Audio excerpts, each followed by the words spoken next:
প্রিয় দর্শক, আমি এই মুহূর্তে আছি হবিগঞ্জের একটি হাওরে। এবছর বোরো ধানের বাম্পার ফলন হয়েছে হবিগঞ্জে। বিশেষ করে আবহাওয়া অনুকূলে থাকায় কৃষকরা কিন্তু আহ, এবছর শান্তিমতে ধান তুলতে পেরেছেন গুলায়। আমরা কৃষকের সাথে কথা বলেছিলাম। এখন শেষ সময় আসলে কিন্তু বোরো ধানের যে কাটা ছিল আসলে এখন কিন্তু শেষ পর্যায়ে। তো সেই বিষয়ে আমি আপনাদেরকে জানাবো। আসলে কৃষকরা কিন্তু অনেক আনন্দ রয়েছেন।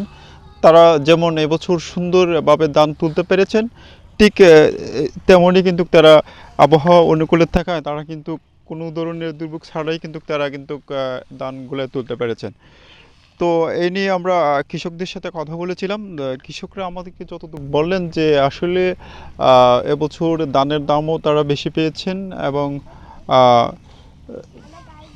কোনো ধরনের দুর্ভোগ ছাড়াই কিন্তু তারা কিন্তু ধান এই গোলা তুলতে পেরেছেন। তো আমি আপনাকে বলি, হবিগঞ্জে মূলত 9টি উপজেলা রয়েছে এবং 9টি উপজেলার মধ্যে কিন্তু সব কয়টি উপজেলায় এখন ধান প্রায় শেষ পর্যায়ে কাটা।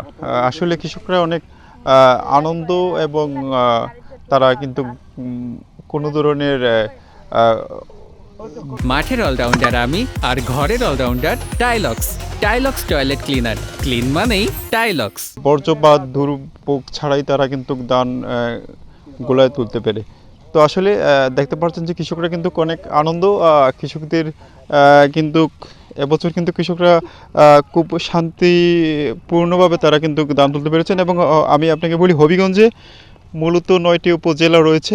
9টি উপজেলার মধ্যে সব কয়টি উপজেলায় কিন্তু কৃষির উপরেই কিন্তু অনেক নির্ভরশীল। তারা কৃষি কাজ করে থাকেন। আর এই কৃষকদের একমাত্র যে অবলম্বন সেটি হচ্ছে যে বোরো ধানের কে ঘিরেই কিন্তু আসলে তাদের সংসার, তারপর তাদের আয় উন্নতি সব কিছু কিন্তু এই বোরো ধানকে ঘিরেই কিন্তু আসলে তারা কিন্তু এই বোরো ধানের উপরেই আশা করে থাকেন। তো অন্যান্য বছরের তুলনায় এবার তারা কিন্তু পুরোদমে ধান কাটা শেষ করেছেন বা কিছু রয়েছে। সেক্ষেত্রে আমরা একটু কথা বলবো আমাদের একজন কৃষকের সাথে। আসলে ধান কাটা আপনারা কেমন কাটছেন এবছর? জি, ভালো আছে নি।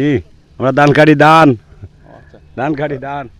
আপনাদের ধান কেমন হয়েছে এবছর? ভালো ভালো ভালো হয়েছে, ধান ভালো হয়েছে। আসলে কৃষকরা, আমি আপনাকে বলি যে হবিগঞ্জের যে 9টি উপজেলার এই কৃষকরা কিন্তু তারা কিন্তু এবছর শান্তিপূর্ণভাবে কিন্তু তারা ধানগুলা তুলতে পেরেছেন এবং বিশেষ করে এখন ধান শুকানো এবং ধান গুলায় তোলা কিন্তু ব্যস্ত রয়েছেন। এবং বেশ কয়েকটি জায়গায় কিন্তু ধান কিছুটা জমি রয়েছে, তারা কিন্তু ধান কাটছেন কৃষকরা। তো যদি আমি আপনাকে বলি যে হবিগঞ্জে এবার বুড়ো ধানের কিন্তু আমি তো বললাম যে বাম্পার ফলন হয়েছে। যদি আপনাকে বলি যে বুড়ো ধান এবছর যেমন দাম পেয়েছে কৃষকরা, ঠিক তেমনই তারা কিন্তু ধান নষ্ট হয়নি। তো হবিগঞ্জ থেকে এই ছিল সর্বশেষ